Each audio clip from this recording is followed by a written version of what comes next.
Buongiorno, i titoli con le principali notizie. Strage sul lavoro a Casteldaccia, c'è un primo indagato per omicidio colposo plurimo e il titolare della ditta Quadrifoglio. In corso le autopsie dei 5 operai morti, restano critiche le condizioni del sopravvissuto. Giovanni Toti, secondo gli investigatori, chiedeva voti alla mafia di Riesi, non solo l'apporto elettorale in cambio di posti di lavoro, il clan non trascurava le estorsioni agli imprenditori. Crisi idrica in Sicilia, a Caltanissetta, l'acqua manca da 11 giorni mentre gela il cimitero comunale è a secco da oltre un mese. A Catania convocato in prefettura il tavolo tecnico sulla siccità, nonostante gli stanziamenti decisi da Roma si potranno avere difficilmente risposte immediate in grado di fronteggiare l'estate. A Messina è iniziata la fase di risanamento del rione Taormina, le baracche lasciate libere dagli abitanti dopo l'assegnazione degli alloggi verranno sigillate così da impedire che qualcun altro le possa occupare. Il vino dell'Etna sempre più affermato nel mercato internazionale, le eccellenze delle migliori etichette sotto il vulcano raccontate nella rassegna Contrade dell'Etna, in programma a Castiglione di Sicilia dall'11 al 13 maggio. Calcio, vigilia di campionato per il Palermo, costretto a vincere domani sul campo del Sud Tirol per salvare il 6° posto. In Serie C il Catania vive le fasi cruciali della preparazione in vista dei play-off. Zeoli attende di conoscere l'avversaria, ma già chiaro da quali basi partire.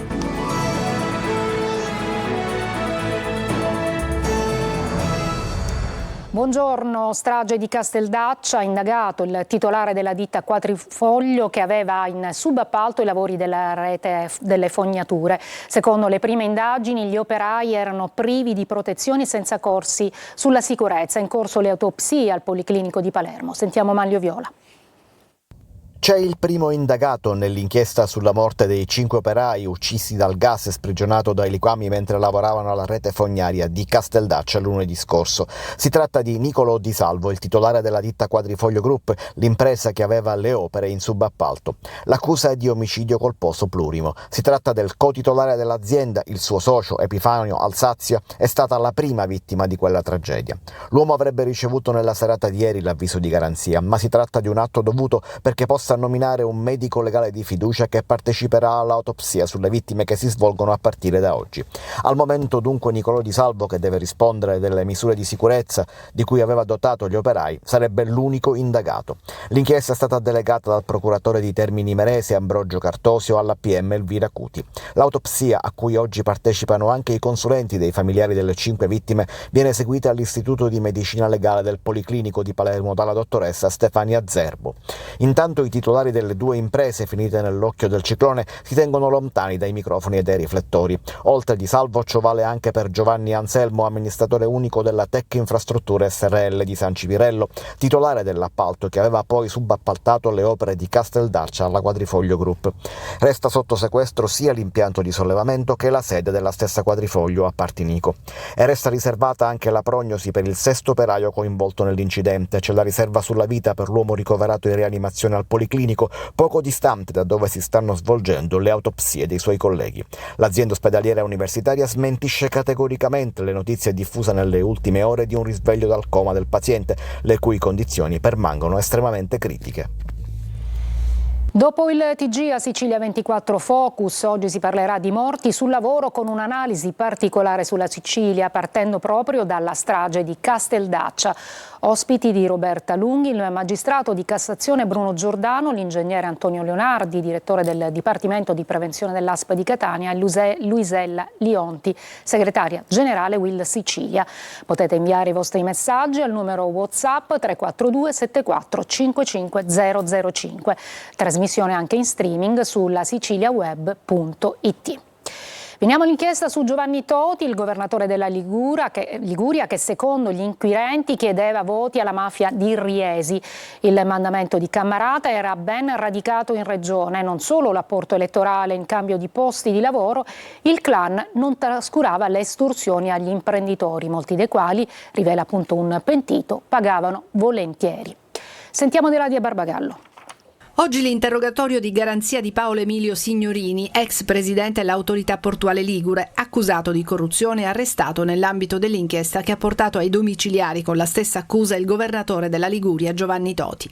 E c'è anche un capitolo con la pesante ombra di Cosa Nostra nello scandalo che ha portato all'arresto di Toti. Tra gli indagati Venanzio Maurici, esponente della SPI, CGIL, adesso sospeso dalla segreteria del sindacato. Per la DDA è il referente a Genova del Cammarata, del mandamento di Riesi, e i gemelli Italo Maurizio e Arturo Angelo Testa, esponenti di Forza Italia in Lombardia. Niente comportamenti violenti ed esplicitamente intimidatori da parte della mafia siciliana, ma atteggiamenti tendenzialmente silenti e di basso profilo, alimentati da una presenza stabilmente radicata sul territorio e da ambizioni e programmi finalizzati ad allacciare rapporti privilegiati con esponenti del mondo economico e politico istituzionale. La famiglia Cammarata, originaria di Riesi nel Nisseno, si è radicata nel capoluogo ligure negli anni '80. Secondo l'accusa, i siciliani si sarebbero adoperati per procacciare 400 voti alla lista Cambiamo con Toti presidente in cambio di posti di lavoro.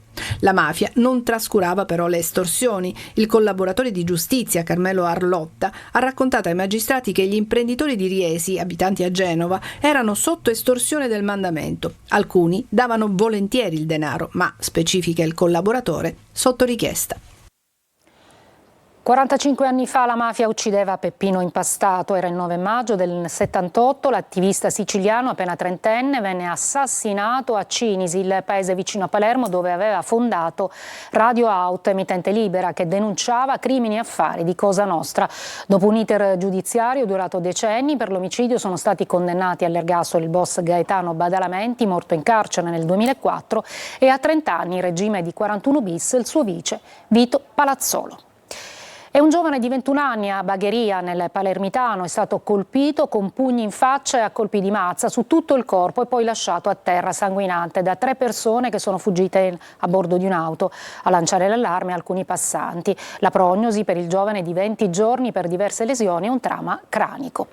Adesso ci occupiamo della crisi idrica a Caltanissetta. L'acqua manca da 11 giorni, mentre nella vicina Gela il cimitero comunale è a secco da oltre un mese. Nei prossimi giorni la Protezione Civile regionale ha convocato una riunione urgente con Sicilia Acque. Sentiamo Gerry Italia. Impianti di distribuzione fatiscenti e le continue rotture alle condutture stanno amplificando la crisi idrica che sta attanagliando la Sicilia. Succede ad esempio nel Nisseno, dove tra il capoluogo e Gela la crisi idrica è ormai senza fine. 4 guasti alla conduttura di Sicilia Acque in pochi giorni hanno messo in ginocchio diversi comuni del territorio. A Caltanissetta, ad esempio, in molti quartieri l'acqua manca da 11 giorni. Ieri il sindaco del capoluogo Nisseno, Roberto Gambino, dopo l'ennesimo sfogo, è finalmente riuscito a mettersi in contatto con il dirigente generale della Protezione Civile, Salvo Cocina, che gli ha assicurato l'immediata convocazione di una riunione a Palermo con Sicilia Acque e tutti gli attori interessati. Nell'attesa però i disagi continuano, sia a Caltanissetta che a Gela, dove diversi quartieri a nord del centro storico sono a secco da diversi giorni e dove l'acqua manca persino al cimitero comunale da oltre un mese. Pare che l'acqua non arrivi a causa di una perdita che ad oggi sembra non sia stata ancora trovata, nonostante la situazione si protragga da diverse settimane, con il risultato che da tutti i rubinetti delle varie fontanelle di acqua non ne scorre nemmeno una goccia. Una situazione surreale per tutti gli utenti costretti a portare bidoni d'acqua da casa. Questa è una mancanza di rispetto, perché dobbiamo portarci l'acqua da casa. Io sono un cittadino che paga le tasse e vorrei che il giusto venga dato e venga data una degna considerazione alle persone che non ci sono più. Questa è una mancanza di considerazione verso i nostri cari. L'acqua, lo stato in cui versa, tutto il degrado che c'è qua dentro, si aggiunge anche questo. Dal comune intanto, nonostante le segnalazioni, nessuno batte un colpo, così i visitatori dei defunti, oltre che fare i conti col degrado del cimitero, se vogliono innaffiare i fiori portati in dono sulle tombe, devono premunirsi di bottiglie d'acqua già riempite da casa. Speriamo nella pioggia. Il prefetto di Catania, Librizzi, prende atto dell'emergenza idrica e incontra i rappresentanti del comparto agricolo. Presentato un documento di 14 punti per fronteggiare la crisi. Tonino De Mano. Nell'immediato non resta che sperare nel buon Dio affinché faccia arrivare dal cielo l'acqua necessaria per irrigare le campagne siciliane. La crisi idrica e la siccità mettono in ginocchio il comparto agricolo con danni irreparabili alle produzioni, ripercussioni economiche devastanti per le aziende e il concreto rischio di perdita di posti di lavoro. Se ne è parlato questa mattina a Catania, dove il prefetto Maria Carmela Librizzi ha convocato un tavolo tecnico richiesto da Confagricoltura, CIA ed altre associazioni di categoria. La sensazione è che, nonostante gli interventi urgenti, 20 milioni dal governo nazionale come prima tranche e i 13 stanziati dal Ministero delle Infrastrutture, non si potranno avere risposte immediate in grado di fronteggiare l'estate torrida. Reti idriche colabrodo in Sicilia, forse i nodi stanno venendo al pettine. Allora, in questo momento noi dobbiamo fronteggiare quella che è una situazione connessa ad un cambiamento climatico, ad una situazione di siccità. Sicuramente la pioggia, sperando che ancora oggi possa piovere nei giorni successivi, consentirà, però alcuni interventi che sono previsti sulla diga di Lentini per una possibilità di attingere e la realizzazione di paratie sul Ponte Barca, che però hanno una valenza più proiettata, diciamo, per il dopo, consentiranno sicuramente di poter meglio fronteggiare questa situazione. La pioggia di queste ore non ha risolto il problema nel Calatino. La diga Ogliastro è completamente vuota, ci troviamo di fronte a una stagione estiva che sarà terribile. Al prefetto è stato consegnato un documento programmatico di 14 punti per chiedere sgravi fiscali, misure straordinarie come quelle varate per l'emergenza Covid, l'istituzione di un fondo di ristoro sui mancati redditi ed un intervento immediato e ad ampio raggio della Protezione Civile. Intanto a Palermo torna la pioggia, diverse zone sono già allagate, i principali problemi nell'area di via Ugo La Malfa, Mondello, Partanna, strade trasformate in fiumi, allagamenti ci sono stati anche nelle vie parallele di viale Regione Siciliana in via Messina Marina e nella zona del centro tra Piazza Indipendenza e Ballarò. Adesso Ponte sullo Stretto, il pronto, un cassetto virtuale per lo scambio di documenti con i destinatari degli espropri, ma non è un'accelerazione, assicura lo Stretto di Messina. In città invece si discute delle sovrapposizioni del cantiere con la viabilità. Francesco Triolo. Un cassetto virtuale che rappresenta il mezzo per dematerializzare lo scambio delle comunicazioni tra le parti e facilitare l'accesso agli atti dei destinatari delle procedure espropriative relative alla realizzazione del ponte sullo Stretto di Messina. Nasce con queste finalità lo strumento implementato dalla società Stretto di Messina, che ha pubblicato sui quotidiani di oggi il bando firmato dall'ingegnere Luca Colangeli per il suo avvio. Uno strumento innovativo ma su base volontaria che entrerà in funzione dal 10 giugno ed i destinatari delle procedure espropriative potranno manifestare la volontà di chiederne o meno l'attivazione e l'utilizzo. Sempre dal 10 giugno sarà attivo da lunedì al venerdì anche un numero verde, l'800 766 472. La pubblicazione di questo avviso, ha voluto precisare l'amministratore delegato della Stretto di Messina Pietro Ciucci, non rappresenta un'accelerazione delle procedure espropriative, ma di una attività propedeutica all'avvio della fase attuativa degli espropri, che sarà possibile solo dopo l'approvazione del progetto definitivo da parte del CIPES prevista per l'autunno prossimo. Tutto questo mentre a Messina, dopo l'analisi delle tavole della conferenza dei servizi dello scorso 16 aprile a Roma, si discute delle interferenze e le sovrapposizioni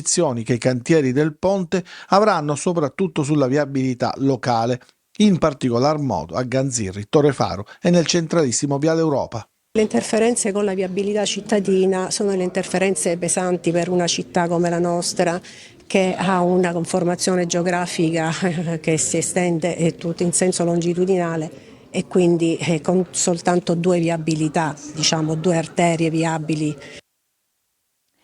Sembrava un caso chiuso, un omicidio-suicidio, invece la tragedia di via Notar Bartolo a Palermo si complica. Le ferite sul corpo dell'agente di polizia municipale Laura Lupo, che si pensava avesse ucciso il marito prima di suicidarsi, non risultano compatibili con l'ipotesi. Manlio Viola. Diventa un giallo la tragedia di Via Notarbartolo a Palermo. La morte di Pietro Delia, commercialista di 66 anni, e Laura Lupo, agente di polizia municipale di 62, potrebbe non essere ricondotta ad un omicidio-suicidio, così come si era pensato nelle ore immediatamente successive alla scoperta dei due corpi sabato scorso. In base alla prima ricostruzione, la donna avrebbe sparato 4 colpi al marito con la pistola d'ordinanza al culmine di un raptus di gelosia e poi si sarebbe tolta la vita sparandosi prima al collo e poi alla testa.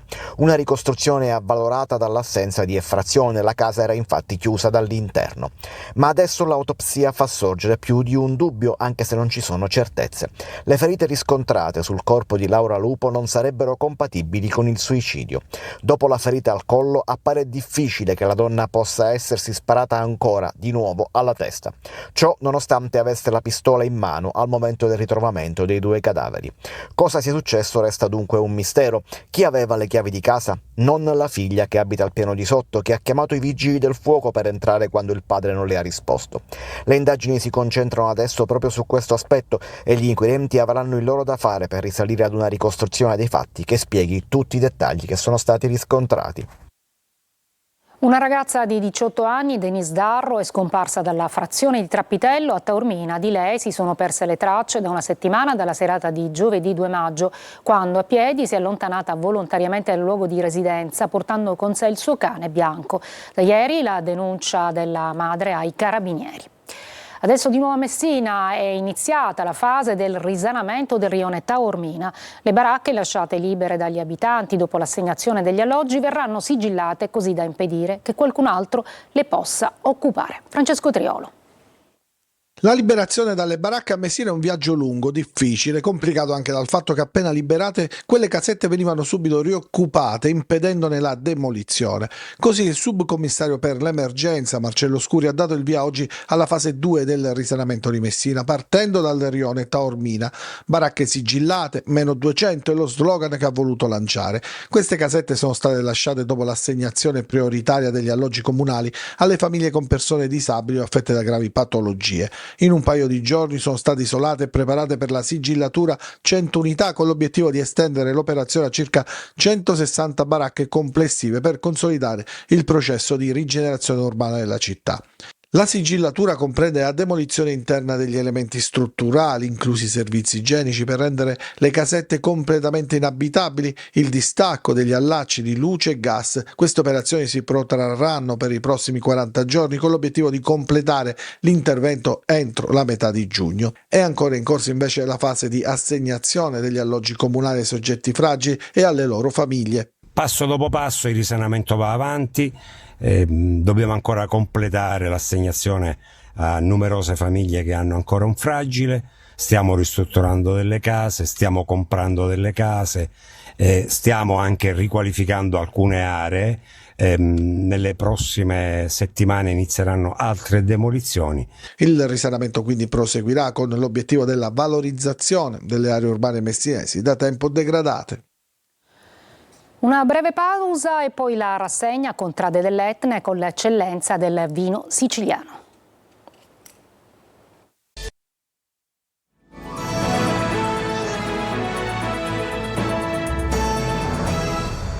Il vino dell'Etna sempre più affermato nel mercato internazionale, l'eccellenza delle migliori etichette sotto il vulcano raccontate nella rassegna Contrade dell'Etna, in programma a Castiglione di Sicilia dall'11 al 13 di maggio. Desiree Ferlito. Come ha definito Stevie Kim, il vino dell'Etna è il vino più sexy del mondo. L'eccellenza del vino siciliano raccontata anche quest'anno nella 15ª edizione di Contrade dell'Etna, la più importante rassegna di vini del vulcano. I nostri vini sono richiestissimi in tutta Europa e in tutto il mondo. L'Etna in questo panorama spicca perché ha avuto una crescita esponenziale soprattutto negli ultimi 15 anni. Parlare dei vini siciliani è compiere un viaggio nella storia e nella tradizione dell'isola. Da sempre, infatti, la Sicilia è terra di produzione di vino, con uno sguardo sempre al futuro. Le caratteristiche del territorio, i differenti microclimi fanno sì che ciascun vigneto etneo acquisisca una propria identità riconoscibile a ogni sorso. Centinaia di vini, ognuno con caratteristiche diverse dagli altri, ognuno con delle caratteristiche, delle capacità, diciamo, olfattive che li rendono realmente vini unici, e questo dipende da tanti fattori. Uno fra tutti è il territorio, cioè è il terreno vulcanico che dona a questi vini una mineralità straordinaria. Un centinaio di cantine che rappresentano l'eccellenza della produzione presenteranno i loro prestigiosi vini proponendo una degustazione libera a tutti i partecipanti. È una festa per questi vignaioli straordinari che riescono a produrre dei vini sempre più esaltanti, con delle qualità che sono sempre più avvolgenti. L'evento, in programma dall'11 al 13 maggio, avrà una location d'eccezione, il picciolo Etna Golf Resort a Castiglione di Sicilia. I biglietti saranno acquistabili tramite un circuito online o direttamente in loco. Da stasera al Teatro Musco di Catania, Doc, disturbi ossessivi compulsivi, divertentissima commedia con Edoardo Saitta. Sentiamolo. Mi sono reso conto che di Doc soffriamo un po' tutti, cioè io non me ne ero accorto fino a 20 giorni fa, ma quando ho iniziato a provare questo spettacolo ho cominciato ad accorgermi che anche io ho i miei. Durante le prove Semo dice, io stai cominciando a contare, io mi stai cominciando a fare il Signore della Croce, cioè siamo entrati in terapia, tutti e sei, infatti noi non andiamo a fare le prove, andiamo a fare terapia. Oggi potresti crearti il tuo doc. Vedevo l'altro giorno una ragazza che camminava, ho visto che faceva un passo verso una mattonella e poi è tornata indietro. Cioè, mi si è accesa la lampadina, ce l'hai domandare perché sennò scusami, no, dice che io non riesco ad andare avanti, siccome mi sono accorto di non avere toccato anche la mattonella di destra, allora torno indietro, tocco la mattonella di destra e poi vado avanti. Cioè io mi feci un Signore della Croce e disse a posto. Nello spettacolo c'è il personaggio che è interpretato da Plinio che non riesce a calpestare le linee. Una breve pausa, il calcio con Palermo e Catania. Eccoci al calcio, vigilia di match per il Palermo che domani sul campo del Sud Tirol deve salvare il 6° posto per poter giocare in casa il primo turno play-off. Marco Gullà.